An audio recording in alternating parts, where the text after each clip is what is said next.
اعوذ باللہ من الشیطان الرجیم بسم اللہ الرحمن الرحیم الحمدللہ رب العالمین الصلاۃ والسلام علی رسولہ الکریم وعلی اہل بیتہ الطیبین الطاہرین اللہم صلی علی محمد وآل محمد۔ اما بعد، کل کی گفتگو ہوئی تھی کہ شہزادی نے اس مجمع میں کہ جو سب کے سب دشمن تھے ان کے درمیان میں شہزادی نے جو خطبہ شروع کیا تھا وہ یہاں تک بات ہوئی تھی کہ شہزادی نے فرمایا وَإِمَامَتُنَا أَمَانًا لِلْفُرْقَاءِ، اگر سب کے سب ہماری امامت کو مان لیتے تو پھر اسلام میں تفرقہ نہ ہوتا، ہماری امامت تفرقے سے بچاتی ہے۔ پھر شہزادی نے ارشاد فرمایا وَالْجِهَادَ عِزًّا لِلْإِسْلام، اللہ نے جہاد کیوں قرار دیا؟ اس لیے جہاد قرار دیا، جہاد کو اسلام کی سربلندی کا ذریعہ قرار دیا۔ شہزادی نے جہاد کے سلسلے میں فرمایا کہ جہاد کو خداوند عالم نے اسلام کی سربلندی کا ذریعہ قرار دیا۔ جہاد کی دو قسمیں ہیں، ایک جہاد برائے دعوت اسلام ہے اور دوسرا جہاد دفاع ہے۔ جہاد برائے دعوت اسلام میں اجازت شرط ہے کہ وہ معصوم کی اجازت لیں، بغیر معصوم کی اجازت کے کوئی جہاد ابتدائی نہیں کر سکتا، کسی کے اوپر حملہ نہیں کیا جا سکتا ہے کہ جب تک کہ امام معصوم اجازت نہ دے دے تب تک کسی اور کے اوپر حملہ نہیں کیا جا سکتا۔ یہی وجہ ہے کہ آج جہادیوں کی جو تعداد ہے ہمارے درمیان میں، اسلام کے ایک فرقے میں جہادی بہت زیادہ پائے جاتے ہیں، چونکہ ان کا کوئی ایسا لیڈر نہیں ہے کہ جو ان کو چلا سکے صحیح، وہ سب کے سب بیل ہیں ایسے کہا جائے اپنی زبان میں، تو بیلوں کی کوئی عقل نہیں ہوا کرتی ہے، کہاں کب جہاد کرنا ہے ان کو سمجھ میں نہیں آتا ہے۔ لہذا وہ امام کی مصلحت ہوگی، اگر کسی واقعی امام کو ماننے والے ہوتے تو یقیناً اس طرح کے جہاد وہ نہ کرتے کہ جو لوگ بیچارے کسی طرح مظلومین ہیں، کچھ نہیں تھا ان کا، نہ دفاع کی قوت تھی ان کے پاس، نہ وہ تیار تھے کہ ہم ان کا مقابلہ کریں، کچھ نہیں کیا تو بیچارے کام کر رہے تھے۔ کوئلے کی کان میں کام کرنے والے مزدوروں کو جا کر کے صرف اس بنیاد پر قتل کر دیا گیا کہ یہ اہل بیت کے چاہنے والے ہیں، ان کے شیعہ ہیں، ان کے ماننے والے ہیں۔ ان افراد کو کیوں قتل کر دیا گیا؟ یہ جہاد کے نام پہ قتل کر دیا گیا۔ کیوں؟ اس لیے کہ یہ سب ان لوگوں کے ماننے والے ہیں کہ جو ایسے ہی الٹے سیدھے جہاد کیا کرتے تھے۔ لہذا دوسرا جہاد، جب تک کہ امام معصوم، جب تک کہ نبی معصوم اجازت نہ دے تب تک جو ہے وہ کہیں پہ جہاد نہیں کیا جا سکتا۔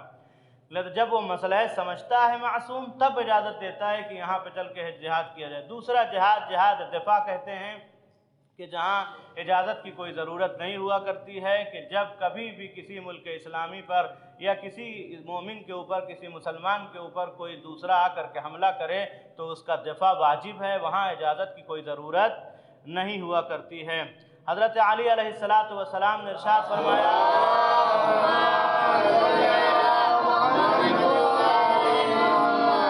خدا کی قسم، دنیا اور دین کی کامیابی صرف جہاد کے ذریعے ممکن ہے، چاہے وہ جہاد دین میں کرے یا دنیا میں کرے، دونوں میں کامیابی صرف اگر ہے تو جہاد کے ذریعے سے ممکن ہے۔ جہاد کا مطلب یہ نہیں ہے کہ صرف تلوار اٹھائے یا بندوق اٹھائے اور لے جا کر کے دوسروں کے اوپر گولی باری کر دے، اس کو جہاد نہیں کہتے ہیں۔ اسلام نے سب سے بڑا جہاد جس کو قرار دیا وہ جہاد نفس ہے، کہ انسان اپنے نفس کے ذریعے اپنے نفس سے جہاد کرے اور تمام تر دنیاوی خواہشات سے اپنے نفس کو بچا لے، اسی کو جہاد واقعی کہتے ہیں۔ دوسرا جملہ شہزادی نے ارشاد وَالْأَمْرَ بِالْمَعْرُوفِ مَصْلِحَةً لِلْأَعْمَّةِ، فرمایا امر بالمعروف کو عوام کی بھلائی کا ذریعہ قرار دیا۔ خداوند عالم نے امر بالمعروف کیوں قرار دیا؟ کیوں؟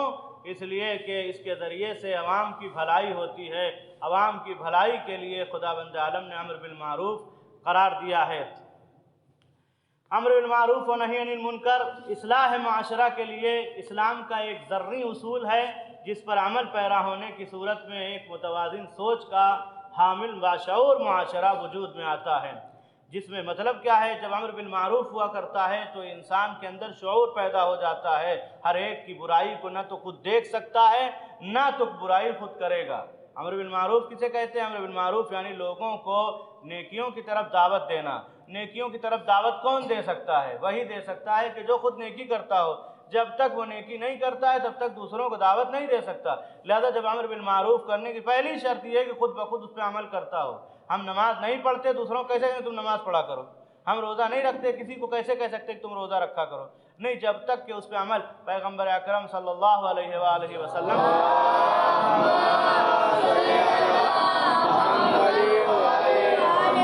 आकर के एक माँ ने अपने बेटे की शिकायत की, या रसूल अल्लाह ये बहुत मीठा खाता है, बहुत ज़्यादा खाता है मीठा, इसको मना कर दीजिए। पैगम्बर ने कहा कल आना। 2 दिन के बाद बुलाया उसको।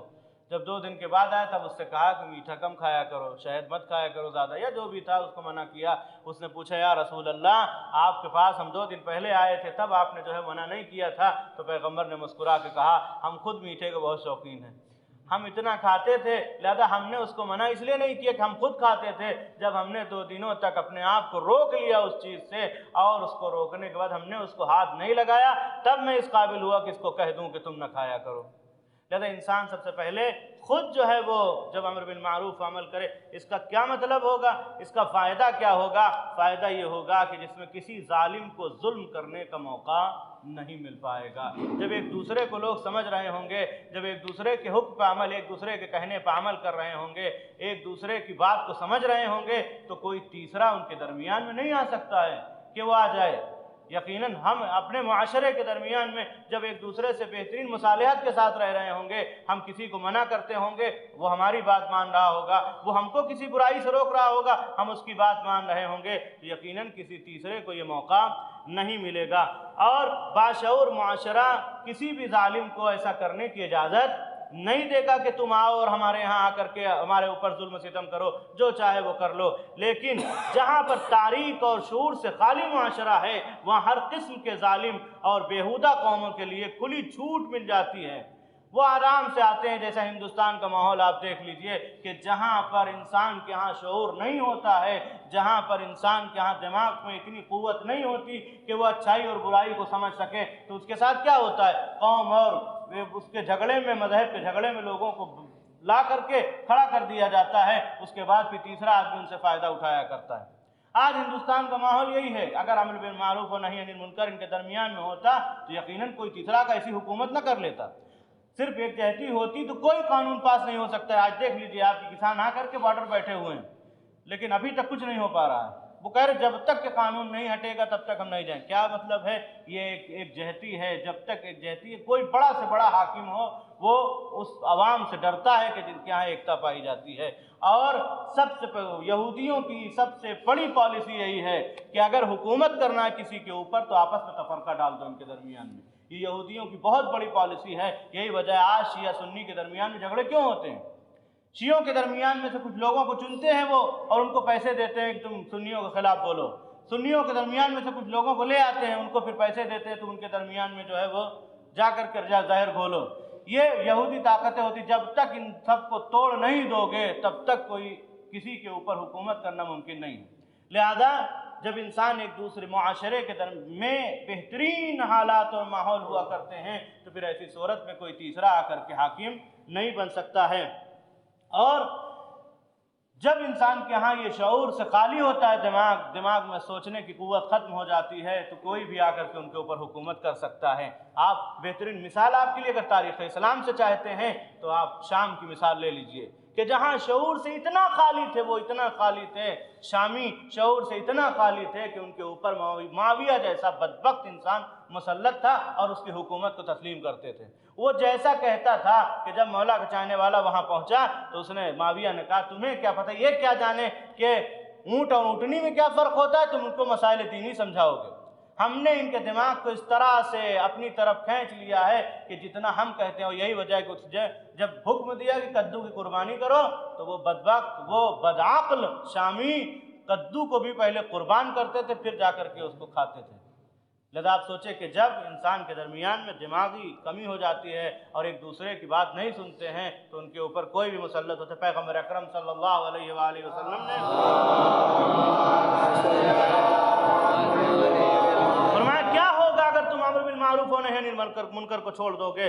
अगर तुम अम्र बिल मारूफ और नही अनिल मुनकर के अमल को तर्क कर दोगे तो तुम पर ऐसे जालिम लोग मुसल्लत हो जाएंगे जिनसे नजात के लिए तुम दुआ करोगे, लेकिन खुदा तुम्हारी दुआ कबूल नहीं करेगा। अगर तुम इन चीज़ों को, लोगों को बुराई से रोकना छोड़ दोगे, लोगों को अच्छाई की तरफ ले जाना छोड़ दोगे, तो फिर खुदा तुम्हारी दुआओं को कभी कबूल नहीं करेगा। ऐसा हाकिम मुसल्लत करेगा कि तुमको जुल्म सितम के ज़रिए से हमेशा परेशान करता रहेगा और तुम कुछ नहीं कर पाओगे, इसलिए दुआ कबूल नहीं होगी। इसलिए शुरू से तुमने ऐसा माहौल बनाया कि तीसरा आकर के वो जालिम तुम्हारे ऊपर मुसल्लत हो गया। उसके बाद फिर शहजादी ने फरमाया व बिर्रुल वालिदैन विकायतम मिन अस्सख्त, वालिदैन पर एहसान को खुदा के गज़ब से बचने का ज़रिया करार दिया। खुदा से बचना है, खुदा के गज़ब से, उसके गुस्से से, उसके गैज़ से बचना है, तो फिर वालिदैन के ऊपर एहसान किया करो। अगर तुम वालिदैन के ऊपर एहसान करते हो तो फिर खुदा बंद आलम अपने गज़ब से तुमको अमान में रखेगा। रसूल अकरम सल्लल्लाहु अलैहि वसल्लम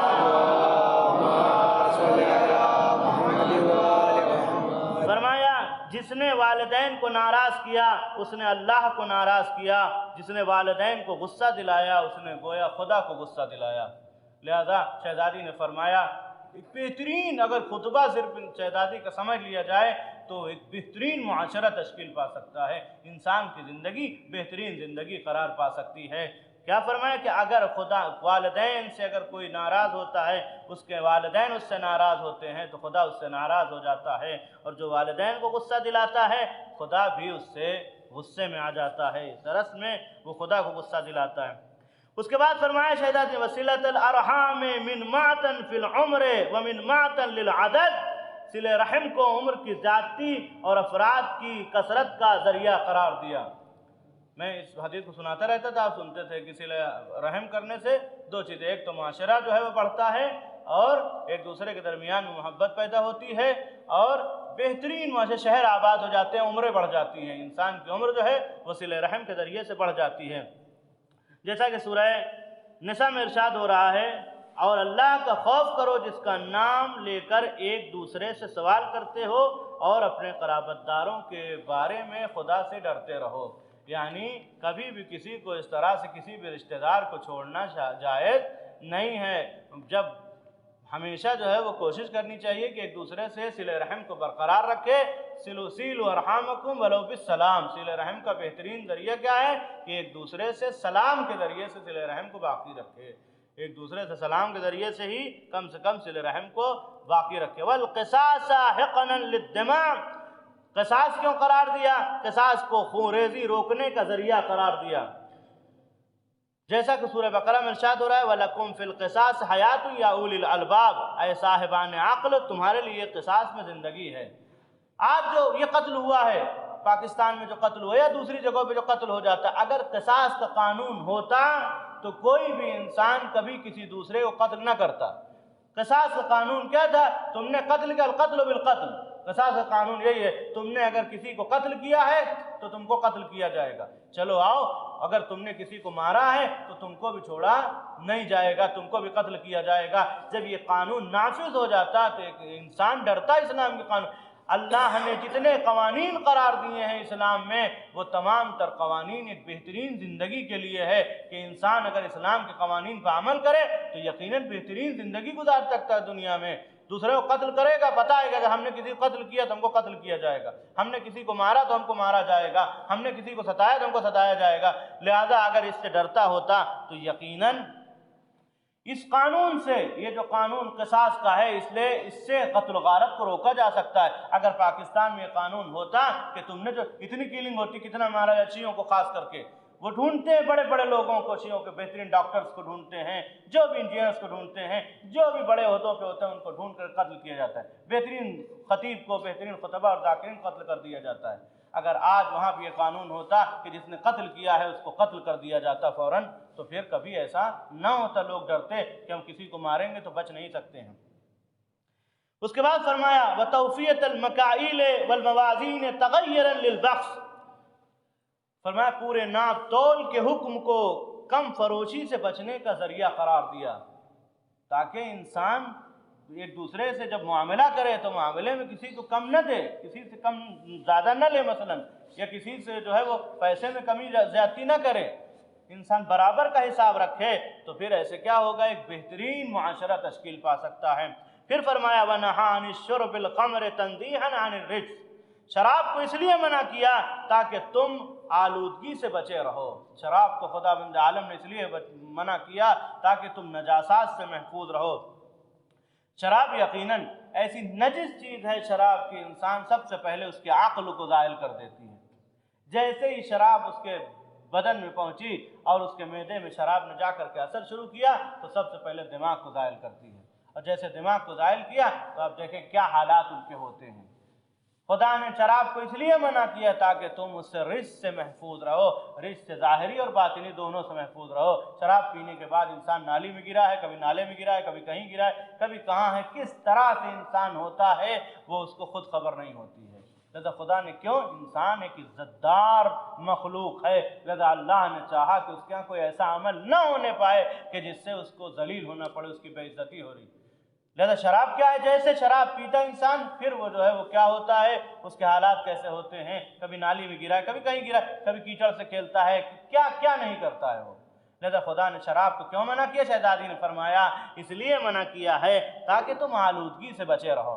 पैगम्बर अकरम सल्लल्लाहु अलैहि वसल्लम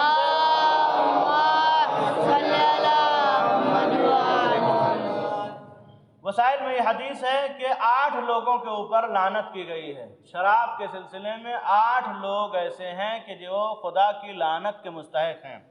सबसे पहले उसकी खेती करने वाला, जिसके ज़रिए से शराब बनाई जाती है, उसकी खेती करने वाला, उस पर खुदा की लानत है। उस खेती या उसकी हिफाजत करने वाले पर खुदा की लानत है। उसको पीने वाले पर भी खुदा की लानत है। उसको बनाने वाले पर भी खुदा की लानत है। उसको पिलाने वाले पर भी खुदा की लानत है। क्या होता है, इंसान सोचता है कि चलो हम जो है वो अभी हम इलेक्शन आ रहा है तो हमसे क्या मतलब, हम पैसा देंगे लोगों को पिला देंगे। अगर कोई मोमिन है, मुसलमान है, तो उसके लिए जायज़ नहीं है कि शराब का पैसा दे, किसी को भी देना हो, नहीं दे सकता है। क्या उसको पीने वाले पे भी लानत है, उसको पिलाने वाले पे भी लानत है, उसको हम लोग नकल करने वाले पर भी लानत है, यानी उठा के ले जाना, उठा के ले आना, किसी को देना, किसी को लेना, ये भी क्या है, वो इंसान अगर ऐसा करता है तो फिर वो भी लानत का मुस्तहिक है। उसको वसूल करने वाले पर लानत है। फिर फरमाया उसको फ़रोख्त करने वाला, उसको ख़रीदने वाला, उसकी कीमत खाने वाला, इन सब के ऊपर अल्लाह की लानत है। और अगर ऐसी कोई सिफत किसी इंसान में पाई जाती है तो वो खुदा की लानत का मुस्तहिक है, उसके ऊपर कभी रहमत खुदा नहीं आ सकती। दुनिया में अच्छी ज़िंदगी अगर गुजार रहा है तो गुजार लेगा, मगर क़यामत में सिवाय जहन्नम के उसका कोई और रास्ता नहीं होगा, उसका कोई और ठिकाना नहीं होगा। खुदा हम सबको इन बुराइयों से महफूज रखे। सल्लल्लाहु अलैहि मुहम्मद व आलिहि ताहिरीन।